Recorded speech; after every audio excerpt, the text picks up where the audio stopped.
So I just wanted to check, most of us have heard about wellness coaching, know a little bit about it, and you've given a little introduction to what your flavor is on Yes. that. What advice can you give us if somebody's looking to choose a wellness coach? Yeah, there are really a couple of important points from my perspective. One is you want to make sure that you connect with that person.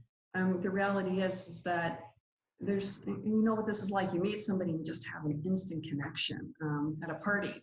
And it's very similar with a wellness coach. It needs to be someone that you can connect with. And that's usually done through a free or low cost consultation. Most wellness coaches offer those. And that's the whole conversation is really just about exploring fit. And not only is it about whether the connection's right for you, but also for that coach. You want to make sure that you're aligned in terms of the path that you want to go down. You want to really gauge how you feel during the conversation.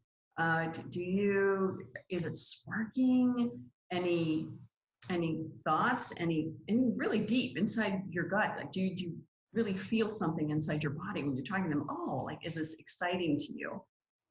You want to feel safe, heard, and unjudged.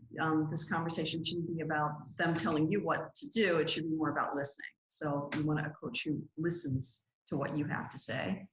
And the questions that they ask you, you might actually want them to be a little bit uncomfortable. I know that sounds odd, but if what they ask you in that conversation makes you think about things a little bit differently, that's really a good sign.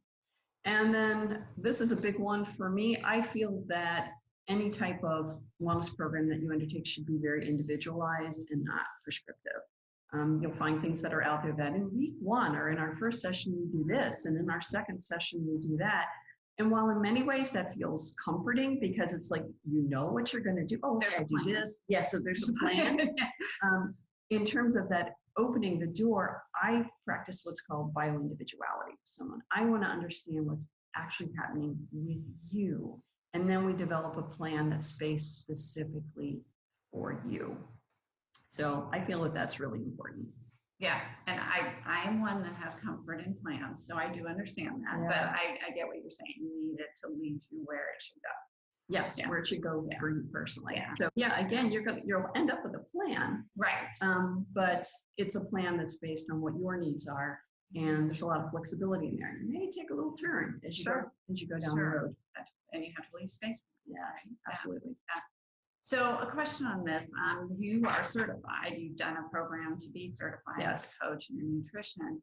Are there specific certifications that people should be looking for if they're evaluating wellness coaches? There are several institutions, for instance, the Institute for Integrative Nutrition. There are those for emotional eaters, and there's a specific program there. And I'd be happy if anyone's got a specific issue and they're looking for someone to address that. I'd be very happy to even put you in touch with someone that can help you with that specific issue. Right. Okay. So part of it is knowing where you're coming from and what your Yes. focus needs to be. Got Yes. it. And do wellness coaches typically have a specific focus or? It varies. It varies. Yeah. Some are more general. Others are very, very specific, down to even a specific condition, such as IBS or something like that. Okay. All right. Great.